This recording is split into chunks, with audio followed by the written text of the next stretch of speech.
Halo semua, kami kelompok mewakili 9C dalam lomba storytelling. Kelompok ini beranggotakan 5 orang, yaitu saya Kimberly Wong. Nama saya Angelina Astinata.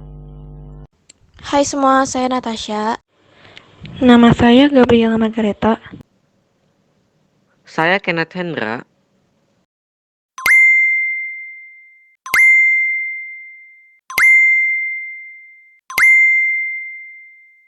Kami membawakan cerita yang diambil dari Injil Lukas 6 ayat 6-11 tentang Yesus menyembuhkan orang sakit pada hari Sabat. Kisah ini bertemakan berbuat baik tanpa batas. Enjoy! Berbuat baik tanpa batas. Pada era pandemi ini, ketakutan, rasa cemas, kekhawatiran akan apa yang kita alami pada hari esok, semua itu tidak dapat dipungkiri. Mungkin bagi sebagian orang, pandemi ini lebih menakutkan dari apapun juga. Namun, ada orang-orang yang lebih mencemaskan.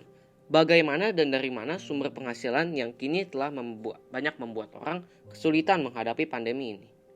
Ya, orang-orang berkekurangan adalah yang paling dipojokkan dalam situasi seperti ini.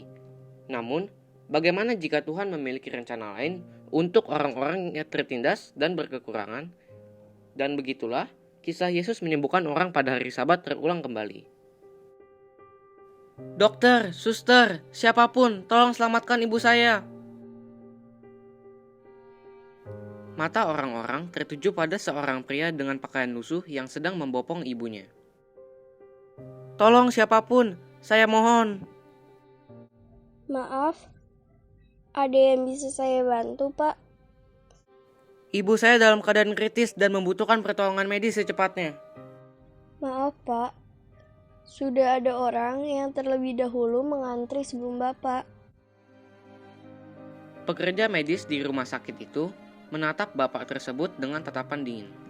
Namun, sang bapak terus meyakinkan si suster agar segera menolong ibunya yang sedang kritis. Di situ, terjadilah perdebatan antara si bapak dengan sang suster. Mendengar ada keributan di luar, seorang anak yang sedang dirawat mengeluh kepada orang tuanya karena kebisingan di UGD saat itu. Ya ampun, ada apa ribut-ribut ini? Anak saya sedang sakit. Mendengar keluhan sang pasien, si dokter pun keluar untuk mengetahui apa yang terjadi bersama dengan orang tua si pasien. Saat si dokter melihat apa yang terjadi, ibu dari orang miskin tersebut mengalami sesak napas secara tiba-tiba. Mendadak rasa iba dari dokter tersebut membuatnya ingin segera mengobati si ibu tanpa pikir panjang.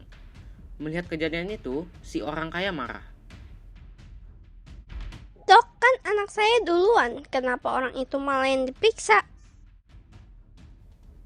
Lalu, pandangan orang-orang di UGD tertuju pada sepasang suami istri dengan barang-barang mewah dan pakaian yang bagus. Rasa takut mulai menjalar ke seluruh tubuh si dokter saat ia mulai mencoba mengobati pasien dengan sesak napas tersebut. Terjadi perdebatan di dalam hatinya mengenai perbuatannya tersebut. Namun, ia tetap yakin karena ia merasa ia melakukan hal yang benar, seperti Yesus yang mengobati orang sakit pada hari Sabat.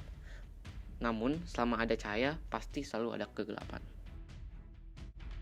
Orang tua dari pasien yang pengobatannya tertunda adalah orang yang memiliki uang dan kekuasaan. Tentu saja, karena tidak terima dengan perlakuan si dokter kepada anaknya, pasangan suami istri tersebut melakukan cara kotor untuk membalas si dokter. Mereka memberikan harga yang pantas untuk mengeluarkan si dokter dari rumah sakit tersebut. Karena perlakuan yang tidak mengistimewakan orang-orang tertentu, nama dokter tersebut mulai dikenal oleh orang-orang. Hingga akhirnya saat yang mendapatkan ketenarannya, ia angkat bicara mengenai apa yang dialaminya di masa lalu. Media yang mulai menyorot pihak rumah sakit tempat dulu ia bekerja pun mulai mendapat kritik sosial dari masyarakat. Teman-teman, kisah ini menceritakan tentang si kaya yang egois dan merasa paling pantas untuk dilayani. Sementara, si miskin memohon untuk dilayani karena kondisi ibunya yang kritis. Beruntung, sang dokter memilih jalan yang benar dan mengutamakan mengobati ibu dari si miskin. Kisah ini sama seperti Yesus menyembuhkan orang pada hari Sabat yang terdapat di Lukas 6 ayat 6-11. Ahli Taurat dan orang Farisi bersikeras bahwa Yesus tidak boleh menyembuhkan orang sakit pada hari Sabat dan merasa pendapatnya paling pantas dihargai. Namun, Yesus menyembuhkan orang tersebut karena berbuat baik tidak mengenal batasan, baik itu hari Sabat ataupun bukan. Teman-teman yang terkasih, dari kisah ini kita mengenal bahwa kita harus selalu berbuat baik tanpa mengenal batas. Kita harus selalu berbuat baik meskipun terkadang menyalahi aturan.